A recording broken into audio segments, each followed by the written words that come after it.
guys, welcome back to my channel. It's Mystery Monday and we are looking at a true crime case today. The case has basically been solved, but it's still kind of in legal proceedings, which is crazy because this case happened like 30 years ago. Make sure you do hit that subscribe button before we get on with the video and leave me a like and let me know what you guys want to hear next. Today we're talking about Lyn and Chris Dawson. This is Lyn Dawson. She was born on May 5th, 1948 in Sydney, Australia. Her case is one of the biggest cases in Sydney, or in Australia, period. It's very well known. The Dawsons are known like a household name in Australia. When Lyn was in high school, she met a guy named Chris Dawson. And Chris Dawson was also raised in Sydney. He was actually a twin to a brother named Paul. They were identical twins. They were like really upkept people. Like they would make sure their appearance was always, you know, top 10, and they were like ladies' men, and you know, like they played sports and all kind of stuff, and they were active, outgoing kind of guys. But they did everything together. And this included things like basically share their wives. Not share their wives in a sex sense, but like when you got to know Chris and Paul, you knew that if you dated them, you were definitely gonna have to share your boyfriend. And also share not only with his twin, but with that twin's girlfriend. I mean, it was like they did everything together, dates, everything, which is a little weird, but all the way through life they were like this. But Lyn didn't seem to have a problem with it. They met at the Sydney Girls High School and Sydney Boys High School, and they would end up dating and, you know, going to dances and doing what all teenagers do. But the honeymoon period wouldn't last forever. They eventually got married, and Lyn's family wasn't like too gung-ho about Chris. He was a professional rugby player, and he modeled with his brother. You know, they did stuff like that. But then eventually Chris would go on to get his teaching degree and become a high school coach at the local high school. And then Lyn went on to get her nursing degree, and she was a pediatrics nurse, which is where you work with children. So they both worked with children. So the whole community knew the Dawsons, and they knew that this was a family that like had it all. Like they were happy together, their kids were happy, they had 2 little girls, beautiful little girls. And you know, they were active in everything in the community, and everybody loved them and never expected what would actually end up happening. So in 1981, this is when the Dawsons seemed to start having problems. Lyn started going to like her family members and to co-workers at work and telling them, you know, like her and Chris were having some marital problems, and they weren't serious, but they were serious enough to make her a little depressed, and her little bubbly personality that everyone knew and loved kind of, you know, just fizzled away because she was so in love with Chris, but he did not turn out to be the man that he once was. There were a couple of times where Lyn showed up to work with some bruises, like on her arms and on her neck and stuff, and they would ask her like, Lyn, yo, what's this, you know? And she would brush it off and be like, oh, you know, Chris got a little rough last night, you know what I'm saying? That's all it is. But in reality, he was this kind of guy that was like really pushy, really shovey, really controlling. He did push her around. He did do things like this. So this same year, Chris ends up having a marital affair. And the problem with this affair is it wasn't just any old affair. It was with one of his high school students, a 16-year-old girl named Joanne Curtis. Now, this was the 80s, and teachers got away with a lot more than they do now, and you know, women weren't as respected as they are now, and so this happened a lot more than it does now. But all of Joanne's classmates would eventually say that they knew about the affair, and in fact they were jealous because Coach Dawson, you know, Chris, he was this like really hot coach, and he was very athletic and outgoing and charming and handsome. He was even a model, so like the girls were actually jealous of Joanne. And it was said later on that the school probably knew about it, but did nothing about it. But she would be seen like in the gym, sitting on his lap and flirting with him and even making out with him, and nobody did anything about it. Nobody said a thing. Well, it got to the point where I guess they decided to be bold and move Joanne into the Dawsons' house. See, Joanne would come and babysit for the Dawsons when they would go out places, and this is how she would begin to work her little way into the Dawson household. Right, so it's said that like everybody around Lyn knew that Chris and Joanne were having an affair. Like they kept going to her saying, this is weird, like this is something going on, and she's like, no. Lyn's like, I trust my husband with all of my heart, all of my utmost respect. He would never tear our family apart like that. He loves us. He's not going to cheat on me. Well, it gets to the point where like finals come around and Joanne starts having trouble at home with her stepfather, and I don't know if she gets kicked out of the house or just leaves the house. Either way, Coach Dawson is to the rescue, of course, and he's like, hey, just move in with us and you can be our live-in nanny, of course. Well, Lyn has problems with this, but doesn't quite express these problems to Chris, Joanne, or anyone for that matter. But this is something that adds to her depression. Because I think that in the back of her mind at this point when he moved her into the house, she had no say-so, first of all, on whether or not she moved in. But secondly, it was like this confirmed that yes, he was having affairs. Or at least one affair with one of his students, which is even gross, or like more disgusting than just a regular affair. I mean, can you imagine how that would make you feel? Ugh, it's gross. Well, of course, things come to a head close to Christmas time in 1981, that same year. Lyn comes home one day and finds Joanne and Chris having sex. And not only having sex, but doing it in her motherfucking bed, okay? She finds them in her bed. Oh, wow. Well, of course, Lyn doesn't stay with him. They have this huge fight, this big break.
Anyway, they're gonna get it together. They're gonna go see a marriage counselor.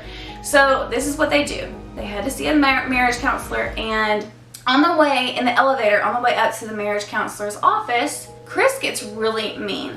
And he grabs Lyn by the throat, pushes her up against the elevator wall, and says, I'm only gonna do this once, and if it doesn't work, I'm gonna get rid of you. So that was on a Friday. It was January 8th, 1982, when they went to see the marriage counselor. So they get home that evening, and Lyn's mom calls Lyn up and wants to talk to Lyn. Chris answers the phone, right? And Chris is like really, well, first she's like, hey Chris, how you doing? Y'all doing okay? And he's like, yeah, you know, everything's good. We went and saw a marriage counselor today. We're working it out, you know, we're good or whatever. And so she's like, okay, well, let me talk to Lyn. Well, first he's real reluctant to put her on the phone, right? But, you know, Lyn's mom is like, no, I want to speak to my daughter. So she pushes and pushes, and eventually Chris allows Lyn to speak to her mom, but only for a little while. But here's the deal. While she's on the phone with Lyn, Lyn starts acting really weird, like she's slurring her words. She's acting kind of like in a euphoric state, you know, like she's drunk or something. And so her mom's like, Lyn, are you okay? Like, what's going on? And she's like, Lyn says this, quote, "My husband has just poured me a lovely drink and everything is going to be fine."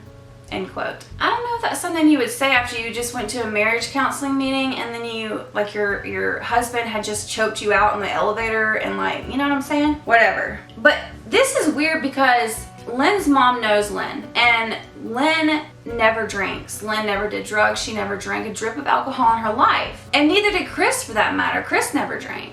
So she's like, what is this about? Like, they're all of a sudden drinking? What?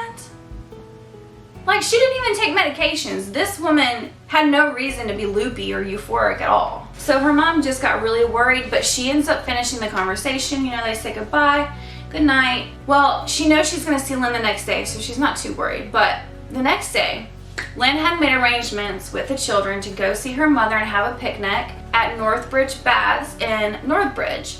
Now, the baths was like a place where like, you could go swimming publicly and like they have these things to do there, kind of like a little beach area. And Chris was a part-time lifeguard there. And so he was there too. And so in the morning, her mother gets to Northbridge and she gets there a little bit early. And she notices that Chris gets off the lifeguard stand, walks down, doesn't say anything to her, walks right past her, goes and takes a phone call, comes back a few minutes later and says, look, I'm sorry to tell you, Lyn said that she needs some time on her own and she won't be coming today.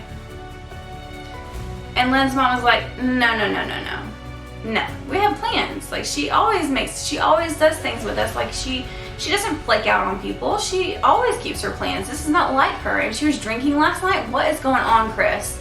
And he's like, I don't know. She just said that she needed some time on her own to think about the marriage and so that we could work it out. I'm just gonna have to give her some space. We all are. But her mom got really worried because she knew that Lyn was a very devoted mother to those two little girls, and she would never just leave them, no matter how bad off her and Chris had gotten, because he had actually cheated on her and left her already. So if she was gonna do something crazy like just run off or run away or whatever, she felt like that Lyn would have done that the day that Chris left her and moved out of Sydney with his new girlfriend from the high school, right? But she never did that. She stayed and she took care of her kids and she was getting on with her life. And then when Chris came back, all of this shit happens, right? So it's totally out of character for Lyn. It's not something that her mother ever believed for 1 second. None of her family ever believed that she had left for 1 second. But the fact was there that Lyn was indeed gone. They couldn't find her at the house. They couldn't find her in the town. They couldn't find her at the hospital. She was nowhere to be found. And this was crazy too as well because, like, okay, so Lyn also never had any credit cards. She never had a passport. She did not even have a bank account to like put money in and save, like even a savings account. So she didn't have any money at all. So where was she gonna go? And then at the house, all of her things were left perfectly there, like nothing had happened. She had not gone anywhere. Her clothes were there, her jewelry, purse, everything was left at the house. So no, her parents know that something's happened to her. They just don't know what. Her co-workers would go on to say that they didn't believe it either because the day before they went to the marriage counselor, Lyn had showed up to work very happy and like hopeful for the future for her and her family and Chris, because Chris had come home and she thought they could work things out. And she was also excited because her daughter's first day of school was coming up and she was really excited. Like, they had bought everything for school. They were excited to go. She really wanted to take her so bad. She was just excited to see her daughter go to their first day of school, right? So that's what her coworkers thought. They thought the same thing as her family. There's no way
she had just left for real. But still though, I would still go to the police. I don't know. So it's January 1984, okay? Chris and Joanne decide they're gonna get married now. Without ever having declared Chris's wife dead or anything, they're gonna get married. So listen, when they go get married, girl, they use Lyn Dawson's wedding rings to do it. That fucker literally put his probably dead wife's wedding rings on this new girl, on this teenage girl that he met at the high school. So they decide to move out of Sydney. I guess I would too, like honestly, because it doesn't look good for you, dude. And he had already started getting a little bit of trouble with his high school because it turns out that that girl, Joanne, is not the only girl he had affairs with. It's other children at the school that he was having affairs with, him and his brother Paul. They were both doing it. So like that's probably why they moved to Queensland. But they moved to Queensland. They have the girls with them. They end up having another little girl together. So they have 3 little girls now. But it didn't last very long. And by 1990, Joanne Curtis would be found running for her life away from Chris, terrified that he was going to do whatever he did to Lyn to her. And I guess this is around the time when Joanne Curtis was going to decide to tell police just exactly what she saw go on in that Dawson household between Lyn and Chris. See, she was scared that he was going to do something to her, so what she thought is, look, if I go tell everybody, my friends, my family, the police, everybody, what kind of person Chris really is, then I'm less likely to get murdered probably, because everybody would know it was him. Like, she literally went to people and said, if I die in some kind of suicide or freak accident, it was Chris. Look at Chris. So I think that's why she ultimately started talking, but you know, like she owed it to Lyn to talk anyways. So police do interrogate her and they ask her about everything. And she said that in that household when she lived with the Dawsons,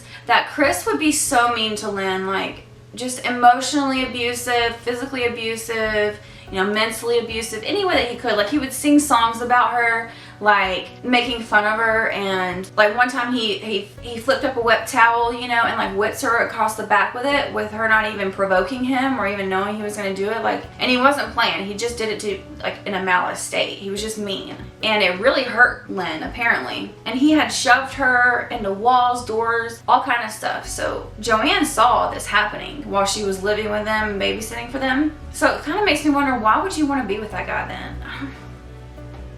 But yeah, he was always calling her names and always putting her down. And this would eventually happen to Joanne as well. These same things. He would do those same things to her. Threaten her with her life, all kind of stuff. Well, it wouldn't be till 1997 before the police reopened Lynette's case and like actually saw it as something that was like not her like leaving. It was really like somebody did something to her, you know? Like as a murder or some kind of other investigation other than just a missing persons. When they reopened the case, there was literally no records of this case to have anywhere. Like, you know, back then everything was on paper and everything would be like in storage bins or whatever, or like filing cabinets. But literally there was not a single piece of paper on Lyn's disappearance. The police report was gone. All of the witness testimonies that they had actually gotten, which was not much, but that was gone. Everything about the case was gone. So they literally had to start from square one. And of course, they're gonna start with Chris based off of Joanne's testimony, right? So they do. And one thing that police wanna ask Chris about, one time he was with Joanne and she said something to the effect of like, well, if you wanted to, you could just get rid of me like you did with Lyn. And his response to that, Chris, was, don't say things like that. That was it. No, like, no, I didn't do that, or what are you talking about, you know? He didn't refuse that he did it or deny it. He just said, don't talk like that. Like, let's not talk about that. That's not something we talk about. We sweep that under the rug here. Police also had found out that within a week of Lyn's disappearance, that Chris had had some work done to the family pool. Like, he had bricked around the entire part of the family pool, like around it, you know? And so you can see right here where they had to literally, like, what they decided to do was go dig up around that area because they thought it was suspicious enough that maybe he had like if he had murdered Lyn, then they thought for sure they would find a body there. So they send out for the forensics teams and they start digging. And they dig and they dig. And about 2 feet down, they come across a shirt that belonged to Lyn. And it doesn't look good. And it's only like half a shirt, but like on the sleeves and on like the chest part, you could see stab marks like through the shirt, like with it, like a knife had gone through the shirt, and some stuff on it that looked like blood. And due to the fact that there was a piece of trash, like a juice box or something right beside the shirt in the ground, they were able to date it back to the very week of Lyn's disappearance because of the expiration date on the bottle of the juice box. So they knew that this had to be Lyn's, and later on it was confirmed by the family that it was Lyn's shirt. So they don't have a body, but they have proof that something's happened. And I think at this point they're like, okay, for real, y'all, he must have buried the evidence here or whatever, I don't know. But police think, you know, that this is enough to charge him with murder, basically. So in February 2001, investigators would end up submitting a request, like a formal request, to the coroner's court to have the coroners rule Lyn actually murdered and murdered by her husband, because they really felt like they had enough evidence to convict him, even though they didn't have a body or that they didn't have a murder weapon or anything that proved that he did it. So good news does come out of this. The coroner comes back and reports that yes, he believes that Lyn was murdered. He believes that she never ran away from home, and he does believe that Chris Dawson was the one to murder her and hide her body. But when they actually went to coroner's court, the Department of Public Prosecutions would not actually follow through with the case and like go after Chris, because they felt like without the body and without a murder weapon that they couldn't prove that beyond a reasonable doubt that he was the one that did it. See, maybe it looks like he did it, but he would have to make a jury believe beyond the reasonable doubt that he did it. Because if for some reason they acquit him because they can't prove that he did it, well, he can't be charged for that crime again. And so if any evidence were to come forward in the future, then that would be like damning evidence to prove that he had done this, that they would not be able to charge him with murder again.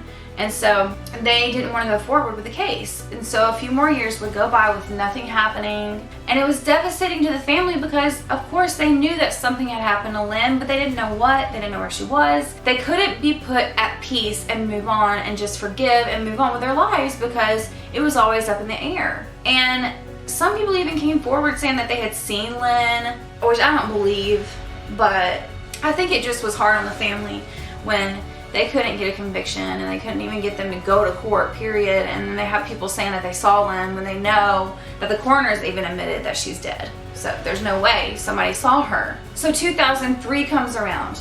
But this time, one of the main reasons in the 2001 case that they couldn't bring him to justice was because they didn't have all of the witness testimonies that they needed, which they should have gotten together. I don't know why they wouldn't, but they didn't. So by 2003 though, they had like several hundred witnesses come out and give their testimony. It was crazy.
That Chris did it and he should be prosecuted for it and it should go to court. But for a second time, unfortunately, the public prosecutions committee turned them away and said that they did not have enough evidence to prove that it was him. Without a body, they couldn't get a conviction. Well, a few years later, this guy named Headley, he would start a podcast. He got very interested in the case, and he started interviewing all the people that were in the case, all the witnesses, the family, the friends, anybody that had testimony, even Joanne. He went to them and he interviewed them. Now, this was like a really big podcast. I really encourage you to go check it out. Right now, it's not up for the public to see in the public domain because of the case still going on until this day. And they don't want it to jeopardize the case or the evidence that they have against Chris. But soon, when I give you guys an update on the story or whatever, I'll have the link to so you can go listen to the podcast, because I really feel like it has so much evidence in it and so much more like distinct knowledge about the case that you guys should really hear if you're interested. But yeah, Headley had gotten had some personal issues happen in his life, and when he heard about the Lyn Dawson case, he felt like it was he needed to tell her story, and so that's how he started the podcast. But through the podcast, they were able to find a lot of new evidence. And it was during the podcast that they really found out how deep that abuse went between Lyn and Chris, because Joanne said that even though she had mentioned this to the police before, they didn't quite follow up with it at all, because she had called them one day and told them that she needed to tell them about the abuse that Lyn was going through, and she said nobody ever followed up with her.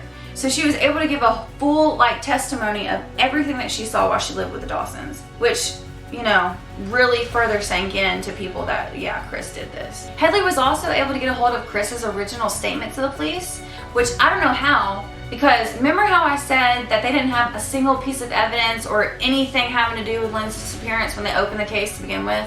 Nothing? Yeah. So I don't know how they got a hold of the original statement, but in the original statement, Chris states that the reason that he and Lyn did not work out their marriage was because of how much money she was spending. She was spending all this money on credit cards and, you know, putting them into all this debt, and it was starting to be a strain on their relationship. And that's why they didn't work out. But remember, I said she didn't have any credit cards. She didn't even have a bank card, so whatever. And also, he failed to say that he was having all these affairs with teenagers and with Joanne Curtis. Never told the police anything about that. I mean, how much more suspicious can you get? So finally, guys, in December 2018, you heard me right, 2018. This woman went disappeared in 1984. It's 2018. They finally decide that they have enough evidence to go back to the DPP confidently and say, this is all our evidence. Can we please prosecute this guy now? Finally, guys, finally, the DPP agreed to press charges on Chris Dawson for the murder of Lyn Dawson. Yay! They said that with all the witness testimony that the podcast had uncovered, and, you know, like all this other new evidence that they had, they felt like they had plenty of evidence. They said they have a plethora of evidence now to prove that Chris actually did this. Even though, remember, they don't have a body and they don't have a murder weapon. Still, they feel like they have enough evidence. So police arrest Chris, and they said that he was really calm about it, like really weirdly calm when he got arrested. He was a little taken aback, but like calm and confident that they weren't going to find him guilty anyway. And his family came out and said this. They released a statement the day that he was arrested, and it says, quote, "We are disappointed at the decision of the DPP, as there is clear and uncontested evidence that Lyn Dawson was alive long after she left Chris and her daughters," end quote. This was a statement made by Paul, Chris's brother, the now 70-year-old Chris. And this man looking like old man Christmas right here. Like he on